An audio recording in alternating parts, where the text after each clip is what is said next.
Okay, David, I'm making this video for you so you can know a little bit more about your new home.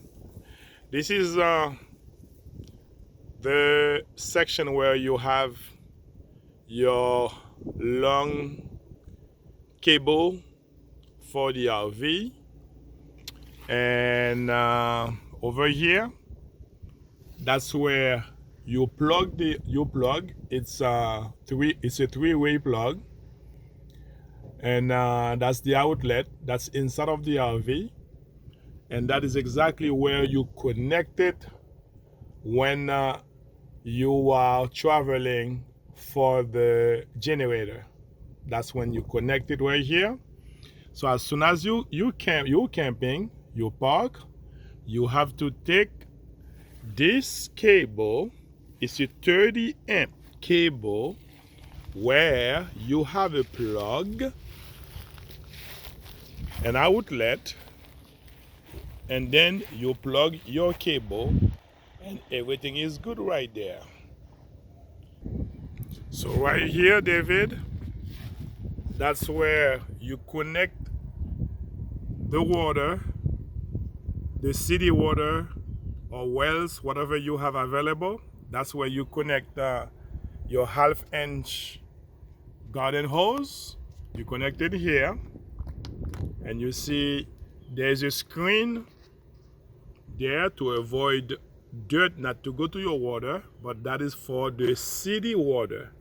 You connect it there, and the hose goes to the water spigot, the water supply, with the filter, the two water filter that I left for you. You connect one end, the upper end, the inlet, you connect it to the water supply, and the outlet, that's what you connect from the water filter into here. So that way, water is constantly flowing to your new home. When you are traveling, that is when you are camping. When you are traveling, that's exactly over here. I'm going to open it for you. That's where you open it, and you leave fresh water there, clean water, and you always leave it at a quarter of a tank. And now it's open. That's where you put your fresh water. That is when you are traveling.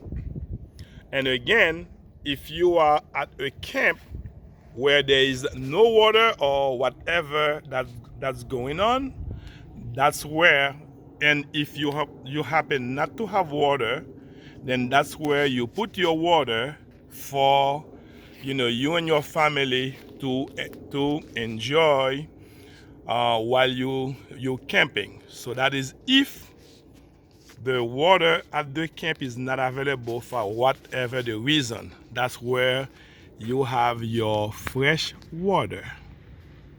And David, in this little box, that's where you have your to connect telephone and TV with a coaxial cable.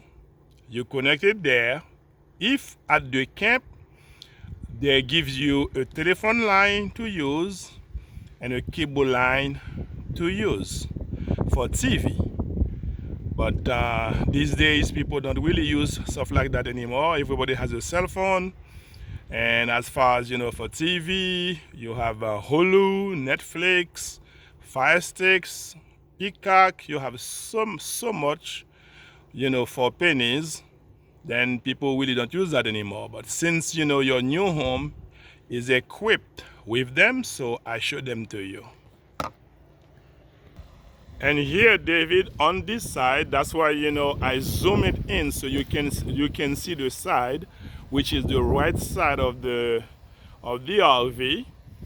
And I'm moving to this little box so you can see it. It's another outlet you have. Not only the campsite will give you at least one or two outlets to use, but I'm showing you this. It is on your motorhome where you can connect lights or anything that you need. You have that is 110 volt, so you can connect that, enjoy having your TV outside, playing games, a light, whatever you have that is 110 volt, you can put it there. On the same side down here, you have your fresh water tank. This is the stick. Hopefully you can really see it because it's so bright here. I cannot see too much. So you see this, that's the one you pull to empty your fresh water tank. And it even has a sticker right here for you telling you what you have here. So when you are traveling, you want that tank to be empty. So you pull that out, and let me show you exactly what you do with that when you pull it out. When you pull it out, you come over here. You got this big joint with the cap. You do not open that cap. You go to the left side. You see that black stick. That's for your black tank. And for your gray tank, that's the other stick. Now, I need you to understand, when you pull a stick, that is exactly when you open the joint. The second you pull a stick, if you are joining your black tank, then you pull out the black stick.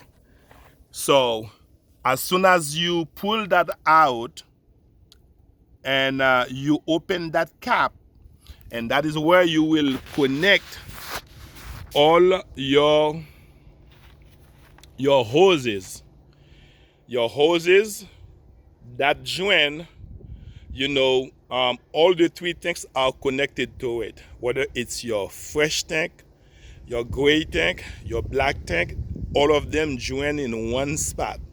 So you got to be sure which tank you want to join. If you're joining all the tanks together, all you got to do, as soon as you finish to connect the hose from that joint, and you connect it to the main pipe joint they give you at the campground, once you do that, then you can pull the stick out. When you pull the stick out, everything will go to that joint, going through the hose. I believe it's a 3/4 hose. It's a 3 inches hose. You connect there, and then everything will join to the ground, to the main joint the campground gives you. So that's where everything will go. So if you want to join just the fresh tank, all you got to do on the other side that I show you, on the right side, you just pull that stick and you open this cap. You connect your hose and you open it. If you want to do just the gray tank, you just pull the gray stick out, which is this stick right here. This stick, that's the stick. You pull that out, and then all the water from the gray tank will go through here and to the hose, and go to wherever you connect the hose.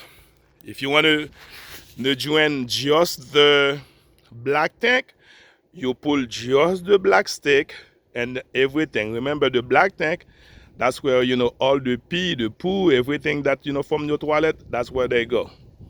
So hope you understand.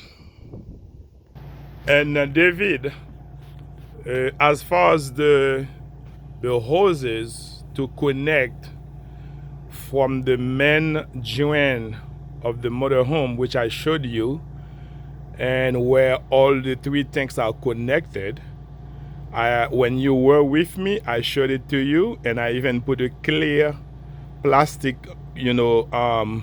connector which connect both hoses, so you can see when everything is clean. So as soon as you're draining your tanks, and through that plastic, clear plastic drain that I showed you, which is the connector, and you see the water that going through that plastic. Then once you see it's very clear water. That's when you know your tank are clean. But remember, every time you live in the campground, you need to fill it all the way up, completely all the way up, and empty it probably 3, 4, 5 times. So that way your tanks will always stay, very clean and healthy. Okay, David, this is your propane where it is. In order to turn it on, you turn it to the left all the way. So you turn that knob, you turn it all the way to the left. You're sure you don't have to force it too much. You turn it all the way to the left. Now your propane gas is on. Now, here's the stove. You got 5 buttons on your stove. You got 4 and 5. Now, you got 3 of them. It's for the top wire right there. And you got another one. You have this one here, this button. It's the one that will turn on the top 3 you got, and this one here all the way to the right, it's for your oven. So now we're going to turn them on for you one by one, so you see exactly how it works. So now one thing that you need to know, once you turn the gas, the propane on, don't turn don't turn them on right away. You need to give it at least a minute or two for the gas to go through the lines and to come to the stove. So now, since we did that, we're going to turn them on for you. All you gotta do, let's turn on the very first one. That's for number 1. Boom. That's number 1. So now give me a second. Put number 1 again. That's for number 1. So turn number 1 off, and you can leave it on. Let's put all of them on. You go to number 2. Okay, so that's number 2. We go to button number 3.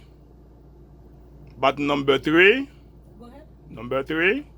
This is button number 3, and all you gotta do, go back to that knob again, the very one far left, and then just turn it once, twice sometimes, and you see they are good. We'll do all of them again. Let's turn all of them off. They are all off. First, you go to button number 1. You turn on button number 1. Okay, and then you activate it. Boom. You go to button number 2. And you activate it. Boom. You see they're on. You go to button number 3. And you turn it on. Boom. Sometimes you got to do it more than once. And when all 3 together, they doesn't stay. Yeah, sometimes when all the 3 are together, it makes too much effort for them to get on. And that's number 3.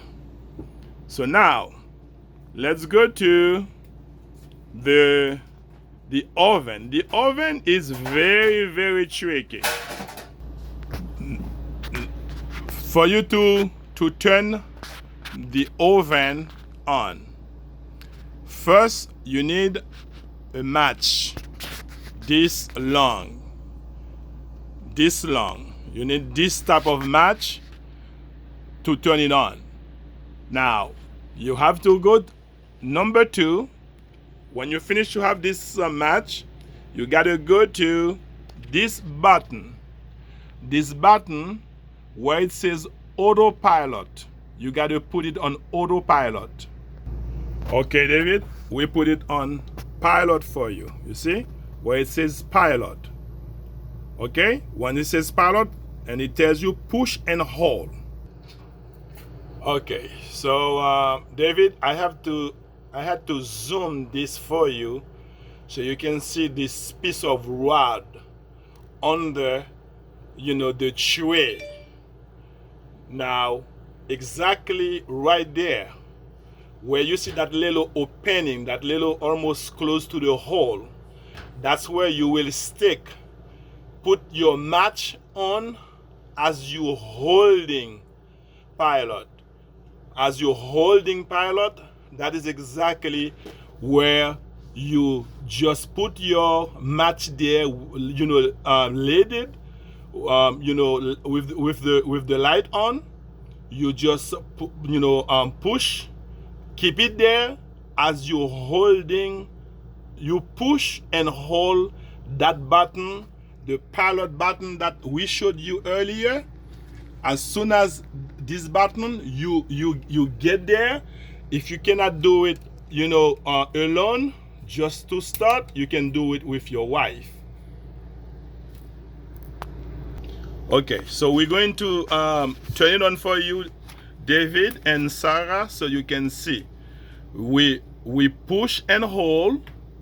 Push and hold. Give me a quick second while I'm putting this on video. You push and hold this button on pilot.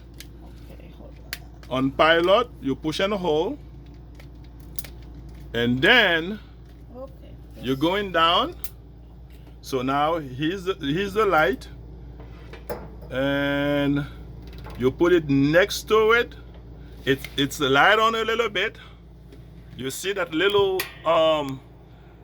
flame right here.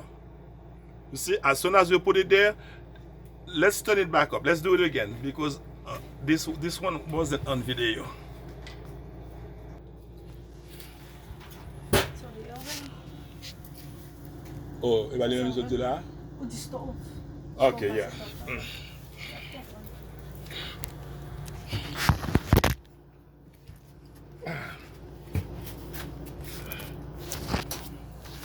So we're going for the fridge.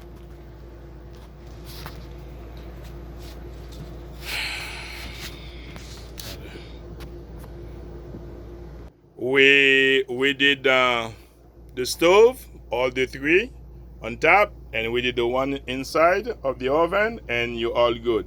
So now we're going for the exhaust here. You got two buttons.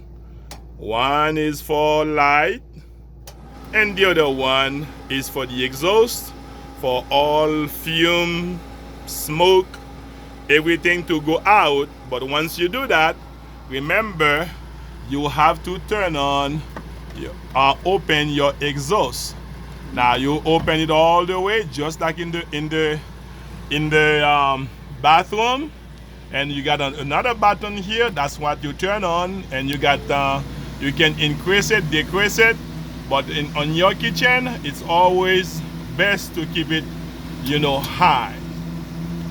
Okay, so this is the way, and then as soon as that everything is clear, you can turn it off. So now here's your fridge. On your fridge, you got two buttons. One says on off, another one say auto and gas. You can see it. And then you got two lights here. One light says auto, one light says check. When it comes to your fridge, you got this button on off, from gas to from electric, the outlet, the outside electric. When you connect it, as soon as you connect it, as soon as you had it connected, and then on any outlet, which is yours is about 30 amp, on the campground or at the property, any property where you park, you need 30 amps to connect your RV. So now once you connect it, you disconnect you will see the light will be on check. Once the light is on check, it means that it's not working. It needs your assistance. And that is as soon as you connect, you put your generator on. When your generator is working, so now your fridge will be switched to the generator. But in order for the fridge to work, you have to come to this button where it says on off.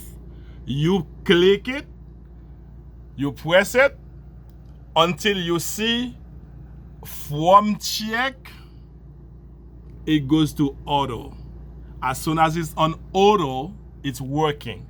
Whether you are connected to any electric outlet, whether you are on your generator, it cannot be unchecked. Anytime you see it, the light check is on, meaning that your fridge is not working.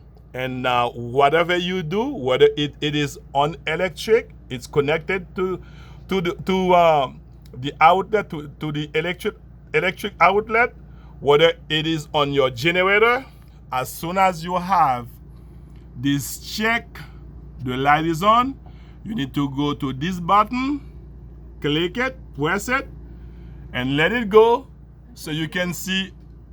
You press it once, twice, until you see the auto light is on. When your auto light is on, everything is working. Okay, David, for your toilet, the flusher, the button you need to pull in order to flush your toilet is this small button you see on the right side. You need to pull on it forward, and then when you pull on it, there is a cap inside of the joint of the toilet.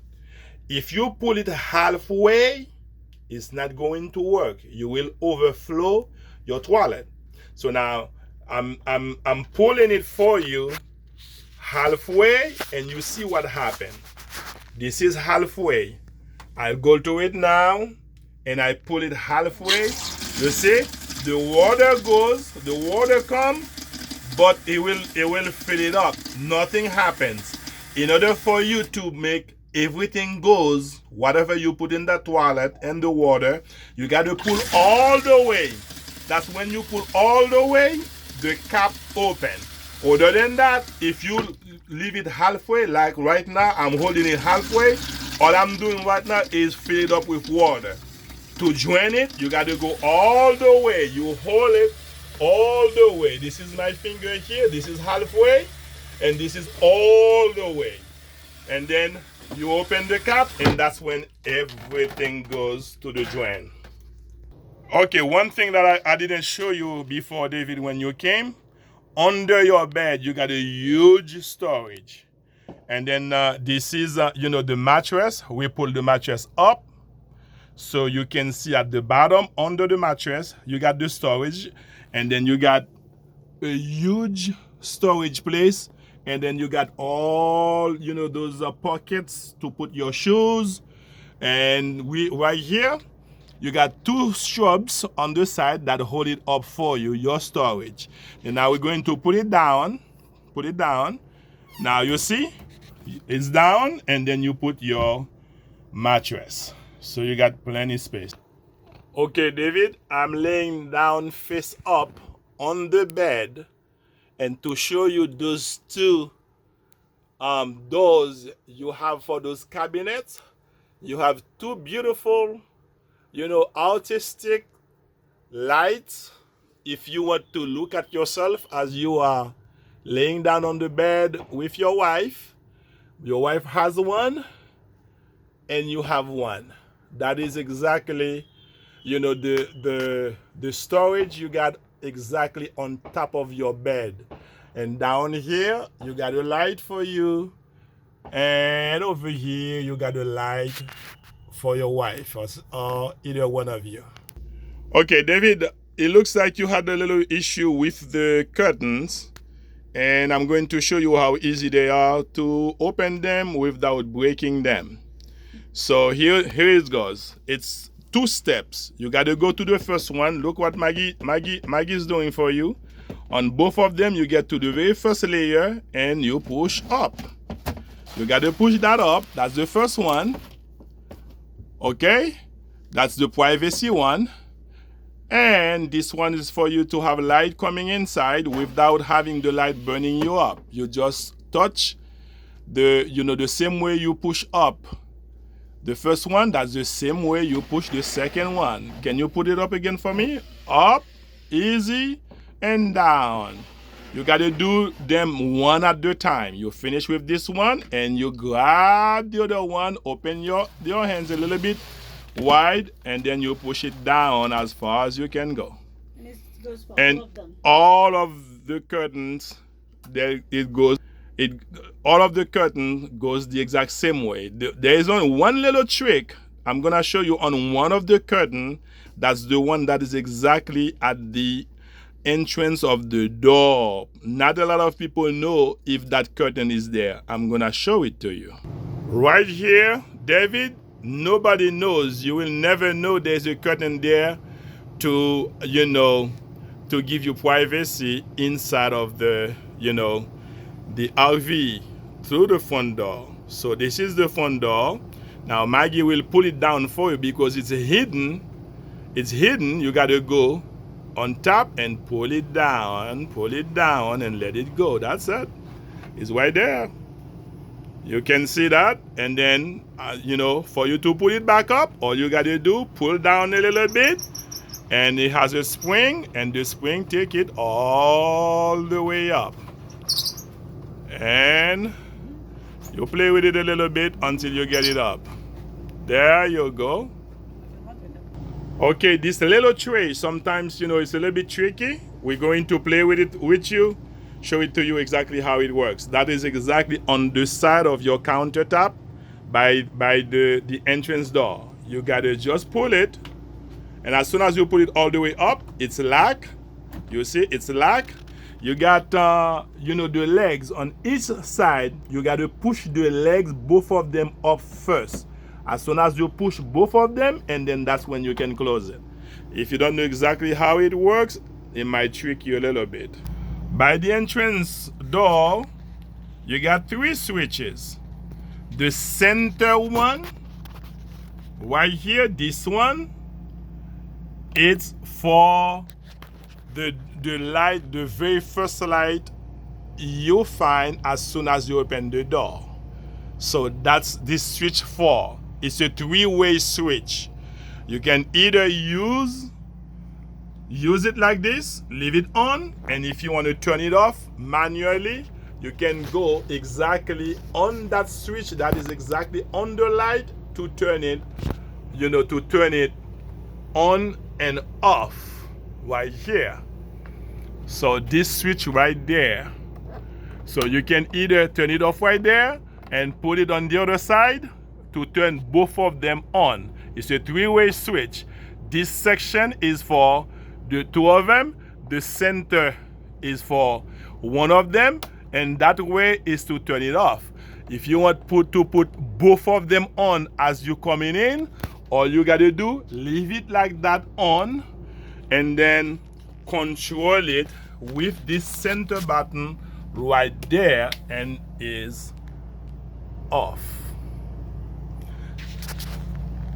Now this button on the right side, this one here, that is for the light outside on the front porch. As soon as you turn it on, this is the light you turn on. You turn this light on. Can you turn it off for me? As soon as you press the same button again, and then this light is off. Now, the very first button on the far left, which is this button that has the red light, this one here, when you turn that on, is one you do not want your step to keep on moving in and out. As you're camping, you always want this step to stay out, to open for you. So that's when you turn this one on. While you on the road, you always gotta turn it off.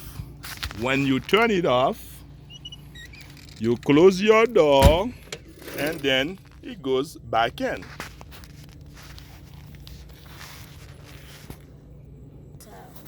Okay, David, every time that you see there's a little tension on your steps and your slider, all you got to do, just grease it up. I mean, just you use a little WD-40. I have a can of a fluid that is exactly for RV. But in my experience with RV, I find out that WD-40 works better and lasts longer. So I still leave that can for you in the box where you can use it. But again, if you want, you can just get yourself a little WD-40, and then that way it works better. This is my WD-40 here, right here, and I'm going to spray just right there for you. You see, that's exactly where I spray. See, just right here, and then right there again, exactly top and bottom. Top and bottom, wherever that holds the step, that's where you spray. Now, David, we are on the slider. This is the big slider that comes out to give you a lot of room for your dining room, for your second bedroom for people to sleep, or to put the pull-out couch turn into a bed. So this slider, you always need to maintain it. You don't have that much. You don't have too much to do. All you got to do is get your fluid. I use WD-40, this one here, and this is this big bar right here. At the bottom of the bar, you got some teeth on it. This teeth, that is exactly what you spray right there all the way through. All the way through. You can lay down on both sides. That was the left side, and right side there's another leg right here, right there. You take it all the way, David. You stay. Take it, go lay down and spray all the way. I don't know if the camera can catch the whole thing. So that's how you grease your slider, just to make it work at its best for you. Make it work really good. So you gotta grease it every time. I won't say every time, but I will say probably once or twice a month, depending on how much you use your motorhome. So anytime you hear that too much tension, those two are the only two things that you will need to put a little grease on it to make it work good for you. Hey, David and Sarah, I have this cushion right here on the chair of your dining place. This one is something that we bought. Those two, this one and that one right here. So the other one, they have no problem at all. We put them exactly on that storage under the bed where we showed you. So you got yourself two pairs now. You can use them, or you can keep the exact same one we're using. This extra one, we don't know what you might do with it. Keep it like as pillow, as cushion to sit, whatever the case is. But we bought those two. They came with the cushion, for the bottom, but they happen to be too small. So that's why we keep the original here, which is this original. We keep this, but we just cover it. You can take the cover off. You can go under your bed, and you'll see exactly the one that belongs down here. So this one is extra. You can use it, you can throw it away, you can do whatever you please with it, and I'm pretty much sure you might find some use for both of them. So we got two here for you, right here. You got two of them, so you can use them. Now you have your control board for your climate, for your AC. Now, here's the thing, it's a self-explanatory. You have heat, you have off, low fan, high fan, low cool, high cool, auto cool. You put it on auto, it's gonna work exactly the way he wants to work because it's on auto. Whenever it feels that you need air, it's gonna give you air. Whenever it feels that you don't need air, it's not gonna give you air. So I like to control things myself. So therefore, if I don't need to be really super cold, I'll put it on low cold. So now, once you put it on low cold, you can either decide to use your left AC or your right AC. This one control the left one and this one control the right one. So mine, both of them, most of the time, always on. All you got to do, just under the slider, just take the slider, put it exactly where you are desired. If you desire to leave it on low cold, you put it on low cold. Anytime you want it to be on high cold, you put it on high cold. So anytime you see that it's not on green, it's on red, that means your AC is not working. It has to be on green. So you can either choose your temperature from 50 degrees to 90 degrees on the left and on the right from 50 to 90. So remember, this slider controls your temperature from 50 to 90, and the one inside controls your AC, high, auto cool, high cool, low cool, high fan, low fan, and off. Now you can see my right one is on off, and the left one is the one that is working, and it's still very cold. Remember, you have three ACs on your motorhome. You got the left AC here, and the right AC there, and the AC of the truck. So that's why on any vent, you have two, a left and a right. You make the decision which one you want to use. Now, this control section here, you got your slider, to go in and out. And over here, you got two buttons. You see auxiliary button. Wherever you see that auxiliary button is a button. It's a backup you have if for any reason your battery, the battery of the truck, is weak, you cannot start. All you gotta do, you press this auxiliary button and you go to the dashboard where you have your auxiliary button on the board, which is this button right there. You see it says auxiliary. You put it on, and you put this one also on. Like that. Under here, you see you got two screws. Those two screws, when you take those screws off, that's a big cover here, and you got two batteries there. They are not